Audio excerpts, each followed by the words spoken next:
ಈಗ ಜೀವನದಲ್ಲಿ ದುಡ್ಡು ಎಷ್ಟು ಮುಖ್ಯ ಅಂತೀರಾ? ದುಡ್ಡು ದುಡ್ಡು ಮುಖ್ಯ. ಹೌದು, ಎಷ್ಟು ಮುಖ್ಯ? ಭಾಳ 75% ಮುಖ್ಯ. 75%. ಮತ್ತೊಳದ್ದು 25% ಹೇಳೋಕ್ಕಾಗಲ್ಲ. ಆಗಲ್ಲ. ಯಾಕೆಂದರೆ ಇವತ್ತಿನ ದಿನ ದುಡ್ಡಿದ್ದ ಅಂದರೆ ಅವನಿಗೆ ಬೇಕಾದ ಟೆಸ್ಟ್ ಕೆಲಸನೇ ಮಾಡಿರಲಿ. ಎಲ್ಲ ಅಂಗಡಿ ಹತ್ರಕ್ಕೆ ಹೋದ್ರು ಮನೆ ಹಾಕಿಬಿಟ್ಟು ಚೇರ್ ಹಾಕಿಬಿಟ್ಟು ಕುಂಡಿಸ್ತಾರೆ. ಅದೇ ಒಬ್ಬ ಸತ್ಯವಂತ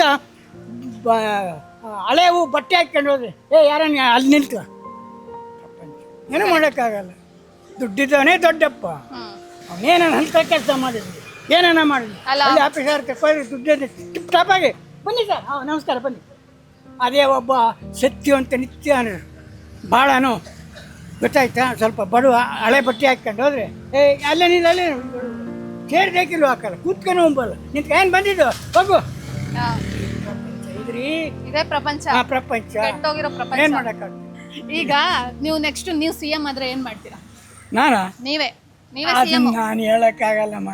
ಅಂದ್ರೆ ಏನೇನ್ ಮಾಡ್ಬೋದು ಅಂತ. ಏನೇ ಜನ ಉಳಿಪಾಗ ಈ ಬೇಸಾಯ ಅದು ಇದು ಮಾಡ್ತಾರೆ ರೈತರಿಗೆ, ಅವ್ರಿಗೆ ಇವ್ಯಾವತ್ತು ವ್ಯವಹಾರ ಮಾಡೋದು ಇದು ಮಾಡಿ ಏನು ಮೋಸ ಪಾಸ ಮಾಡ್ದಂಗೆ ಚೆನ್ನಾಗಿ ಇದು ಮಾಡಿ ಅಂತ ಹೇಳ್ಬೋದು. ರಾಜಕೀಯದ ಬಗ್ಗೆ ನಾನು ಯಾಕೆ ಕೇಳ್ತೀರ, ನಾನೇನು ಅದಕ್ಕೆ ಇವತ್ತಿನವರೆಗೂ 80 ವರ್ಷ ತಲೆ ಎತ್ತಿರಲಿಲ್ಲ. ಬೇಡ ಬೇಡ ಅಂತೀರ ಇವಾಗ ರಾಜಕೀಯ? ಇಲ್ಲ.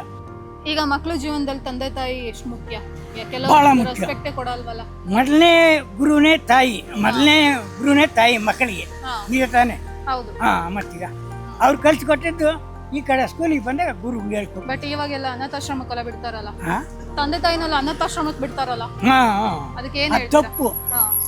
ಅನಾಥಾಶ್ರಮಕ್ಕೆ ಬಿಡಬಾರ್ದು.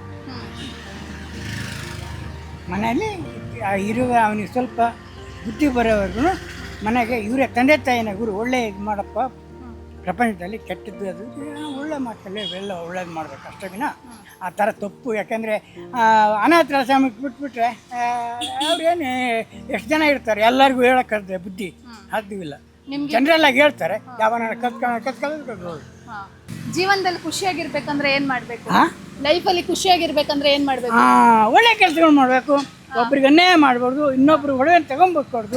ಖುಷಿಯಾಗಿ ನಮ್ಮ ದೇವ್ರು ಏನು ಕೊಟ್ಟಿರ್ತಾನೆ ಅದ್ರ ತಿಂದು ಸುಖವಾಗಿ ಮನೆ ಇರಬೇಕು, ಖುಷಿಯಾಗಿರ್ಬೇಕು. ನಿಮ್ಮ ಫ್ರೆಂಡ್ ಅವರು ಏನು ಮಾಡ್ತಾರೆ? ನಿಮ್ಮ ಫ್ರೆಂಡ್ ಅವರು ನಿಮ್ಮ ಫ್ರೆಂಡ್ ಒಂದು ಸಾಂಗ್ ಹೇಳಿ ಅಂದ್ರೆ ಹೇಳ್ತೀರಾ?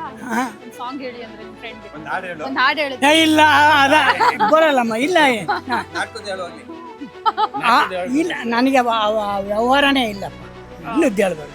ನಾನು ಸ್ಕೂಲ್ನಲ್ಲಿ ಈಗ ಓದುವಾಗ ಹೈಸ್ಕೂಲ್ನ ಒಂದು ಹಾಡು ಪಾಡು ಅಂಥವು ಹೇಳಿದನಲ್ಲ, ನಾಟಕಗಳಿಗೆ ಮಾಡಬೇಕು. ಆ ಭಾಗಗಳೇ ನಮ್ಮ ಇರೋದು ಹೇಳ್ತೀನಿ. ಈಗ ಒಳ್ಳೆ ಮನುಷ್ಯ ಆಗ್ಬೇಕಂದ್ರೆ ಏನು ಮಾಡಬೇಕು? ಒಳ್ಳೆ ಮನುಷ್ಯ ಅಂದರೆ ಅದೇ ಒಳ್ಳೆ ಕೆಲಸಗಳನ್ನ ಸತ್ಯದಿಂದ ನಡಿಬೇಕು. ಸುಳ್ಳು ಉಪವಾಸ ದಗ ಎಲ್ಲ ಬಿಟ್ಬಿಟ್ಟು ದೇವ್ರೇನು ಕೊಡ್ತಾನೆ. ನೀನು ತಿಂದು ಉಂಡು ಮಿಕ್ಕಿದ್ದು 2 ಊಟನೂ ಅಚ್ಚುಕಟ್ಟಾಗಿ ತಿನ್ನೋ ಬದಲು ಒಂದು ಹೊತ್ತಿಗೆ ಒಬ್ಬನಿಗೆ ಒಂದು ದಿನಕ್ಕೆ